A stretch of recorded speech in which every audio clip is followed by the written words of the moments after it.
अस्सलामुअलैकुम। Tense number 12 future perfect continuous tense. फ़ेल मुस्तकबिल मुकम्मल जारी।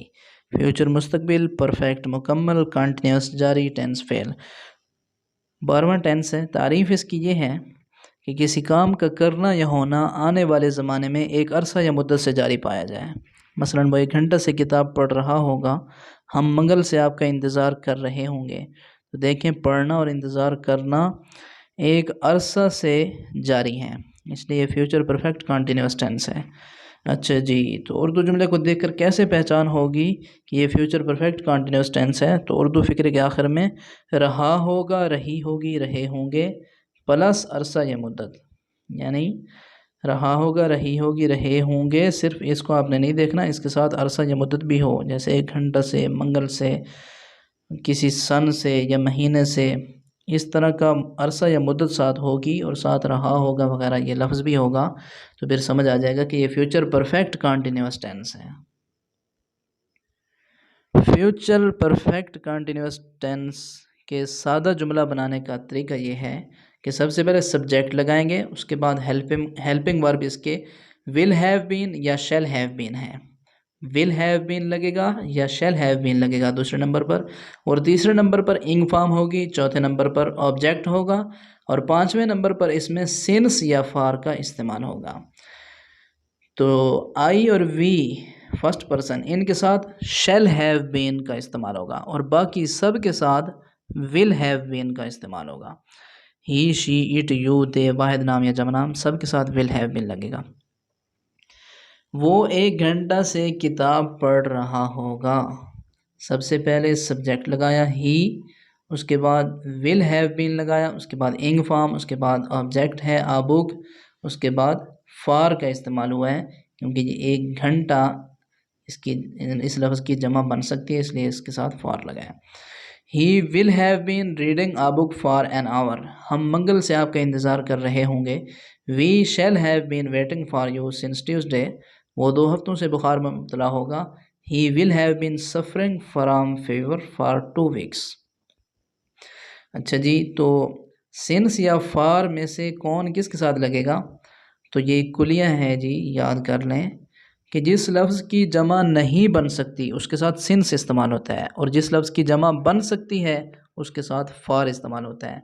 एग्जाम्पल्स नीचे दी गई हैं कि सुबह से, शाम से, दोपहर से, मंगल से, पीर से, अगस्त से, 1990 से, इन सब लफ्ज़ों को देखें कि इनकी जमा नहीं बन सकती, इसलिए ऐसा लफ्ज़ अगर कोई आ जाए जिसकी जमा ना बन सके तो उसके साथ सिंस लगता है। और दूसरी लाइन, आखिरी लाइन देखें, 10 मिनटों से, 2 घंटों से, 6 दिनों से, 4 हफ्तों से, 2 महीनों से, 10 सालों से, कई सालों से, इन सब के साथ फार लगेगा, क्योंकि देखें मिनट की जमा मिनटों बनती है, घंटा की जमा घंटों बनती है, दिन की जमा दिनों बनती है, वगैरह वगैरह। Negative sentences. Future perfect continuous tense के नफ़ी के फ़िक्रात के बनाने का तरीका ये है कि सबसे पहले सब्जेक्ट लगाएंगे, उसके बाद हेल्पिंग वर्ब विल हैव या शैल हैव, उसके बाद नॉट, और उसके बाद बीन। सादा जुमले में हेल्पिंग वर्ब हमने लगाया है विल हैव बीन या शैल हैव बीन, तो विल हैव और बीन के दरमियान में नॉट लगा देना है, तो इस तरह नफ़ी का फ़िक्रा बन जाएगा। बाकी चीज़ें वही हैं, इंग फॉर्म, ऑब्जेक्ट, और उसके बाद सिंस या फार का इस्तेमाल होगा। तो देखें जी, जुमले को देखकर अच्छी तरह आपको समझ आ जाएगा। वो 1 घंटा से किताब नहीं पढ़ रहा होगा, पहले इसका आप सादा बना लें। वो 1 घंटा से किताब पढ़ रहा होगा, इसकी इंग्लिश इस तरह बनेगी he will have been reading a book for an hour. तो ही विल हैव बीन जो हम कह रहे हैं, इस विल हैव के बाद नॉट का इजाफा कर दें तो ये सादा मनफी में तब्दील हो जाएगा।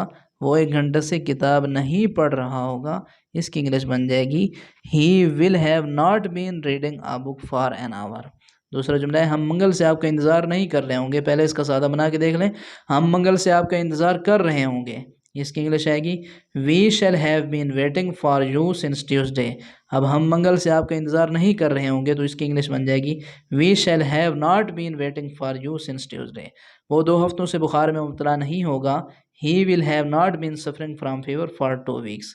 तो मतलब कहने का ये हुआ कि सादा जुमले में विल हैव बीन या शैल हैव बीन आता है, और मनफी के फ़िक्रे में विल हैव नॉट बीन या शैल हैव नॉट बीन इस्तेमाल होता है। Interrogative sentences future perfect continuous tense के सवालिया फिक्रात के बनाने का तरीका ये है कि सबसे पहले हेल्पिंग वर्ब विल या शैल लगेगा, उसके बाद सब्जेक्ट, उसके बाद हैव बीन, उसके बाद इंग फॉर्म, उसके बाद ऑब्जेक्ट और फिर सिंस या फार का इस्तेमाल होगा और आखिर में सवालिया निशान लगेगा। लेकिन अगर फ़िक्र में कोई सवालिया लफ्ज़ आ जाए, मिसलन क्यों, कब, कैसे और कहाँ वगैरह के अल्फाज, तो उसके अंग्रेज़ी सबसे पहले लिखेंगे और आखिर में सवालिया निशान लगा देंगे। जुमला देख लें जी। क्या हम मंगल से आपका इंतज़ार कर रहे होंगे। पहले आप इसका सादा बनाएं। हम मंगल से आपका इंतज़ार कर रहे होंगे, तो इसकी इंग्लिश क्या आएगी? We shall have been waiting for you since Tuesday. तो देखें सादा की क्या इंग्लिश बन रही है? We shall have been. तो यहाँ क्या आ रहा है? Shall we have been. तो मतलब क्या हुआ कि वी शैल हैव बीन में जो वी पहले है उसको शैल के बाद कर दिया, शैल को वी से पहले कर दिया। बस इतना सा काम करना है कि हेल्पिंग वर्ब विल या शैल जो है उसको सब्जेक्ट से पहले कर देना है और हैव बीन जो है ये सब्जेक्ट के बाद में आ जाएगा, आखिर में सवालिया निशान लग जाएगा। तो इस तरह ये सवालिया जुमला बन जाएगा। क्या हम मंगल से आपका इंतज़ार कर रहे होंगे। Shall we have been waiting for you since Tuesday. आप कब से मेरा इंतज़ार कर रहे होंगे। Since when will you have been waiting for मी।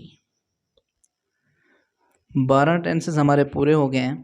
अगर आप ये समझते हैं कि आपने इन वीडियोस से कुछ सीखा है, कुछ आपको फ़ायदा हुआ है, तो फिर वीडियो को लाइक कर दें और प्लीज़ चैनल को सब्सक्राइब कर दें। बहुत शुक्रिया।